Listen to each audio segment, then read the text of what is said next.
Congratulations are in order to our gun-owning friends in the state of New Jersey. I'm holding here a court order, a consent order for final judgment with the plaintiffs including, among others, the National Rifle Association of America, the Association of New Jersey Rifle and Pistol Clubs, and the Coalition of New Jersey Firearm Owners, among others. And they have just won big because I am looking at a court order here that I believe has been signed and signed off on, and that's what it looks to be at least. And it says that in New Jersey, henceforth, meaning going forward, guess what? The notion of justifiable need in order to be able to carry handguns in the state of New Jersey is out the window. Thanks to NYSRPA versus Bruen. Stay tuned. We'll talk more. Hey folks, I'm Mark Smith, host of the Four Boxes Diner, proud American gun owner, constitutional attorney, member of the United States Supreme Court Bar, and best-selling author. If you haven't subscribed to the Four Boxes Diner Second Amendment channel, please do so and show your love for the right to keep and bear arms. Great news, New Jersey. We're very happy. New Jersey's, of course, one of those terrible states with terrible anti-gun politicians. But the good news here is I am looking at a court order, a final judgment in favor of the gun owners in New Jersey. Major win because part of this order basically says that the justifiable need, which was the New Jersey version of New York's proper cause requirement, where both New Jersey and New York treated the right to carry guns, the right to bear arms, as a privilege and not a fundamental constitutional right. But this order I'm looking here says that no more that justifiable need requirement to be able to carry a gun in New Jersey is gone. It's kaput. It's out the window. And that's great news. Lots of great news in New Jersey for multiple reasons. And why is that? First of all, we know that the state of New Jersey realizes that on certain fights, they're going to get their butt kicked. So they are conceding the point. In fact, they are conceding the point so badly, which is so great for the gun owners, that they are conceding in this court order that, again, the judge did sign off on this. I'm looking at the signed order right here. They conceded that the plaintiffs are prevailing parties under 42 U.S.C. 1988 and therefore are entitled to reasonable attorney's fees and costs.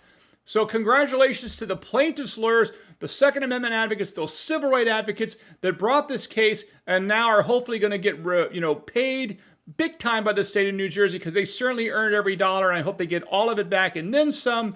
And I'm also going to have a specific shout out to Dan Schmutter there, who I met down in Texas recently at the Gun Rights Policy Conference. I'm glad you helped kick butt down there in New Jersey, Dan. Great job. And again, this is exciting news because every one of these little wins adds up. Because remember, the way the law works in America is every win, every court case, every order, every final judgment, whatever it is another brick. And each one of those bricks, when you put them together, you eventually want to build a wall around our right to keep and bear arms. And all these different victories we've talked about, now we have this one in New Jersey. We've talked about the ones in Delaware, the ones in Colorado, the ones in West Virginia, and so on and so on and so on. These all add up. Not just legally, because again, that just serves more precedence in our favor. It also has another implicit kind of how to put it, priming the pump when it comes to how judges view the Second Amendment. And what do I mean by that?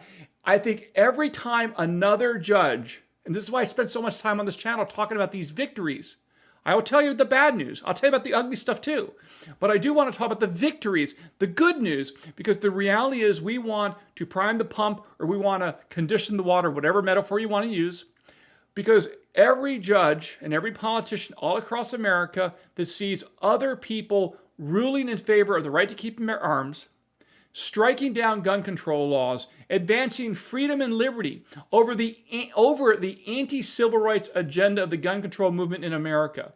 That is good for us because judges, in my experience, by their nature, tend to be more conservative, and they're much more comfortable making decisions when they're like the fifth or sixth person doing it. Not a lot of them want to be cutting edge. They're not entrepreneurial, like let's say Elon Musk or others who run their own businesses out there. Many of you probably run your own businesses and you're very entrepreneurial. That's not the nature of most judges. Most judges are very conservative. So the more judges that rule in favor of the Second Amendment and against gun control, it makes other judges who have these types of cases in front of them more inclined to rule in our favor because they feel like everyone else is doing it. They're jumping on the bandwagon, and the trend is our friend, and we want to keep this trend going.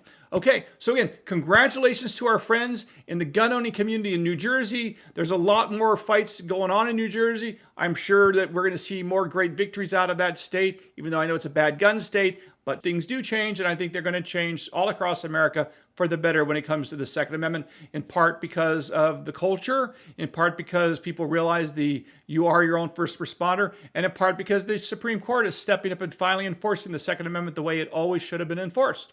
Okay, hope you learned a little bit something here today at the Four Boxes Diner. If you haven't subscribed, please do so, and we'll see you again soon at the Four Boxes Diner. Orders up. Table 2A.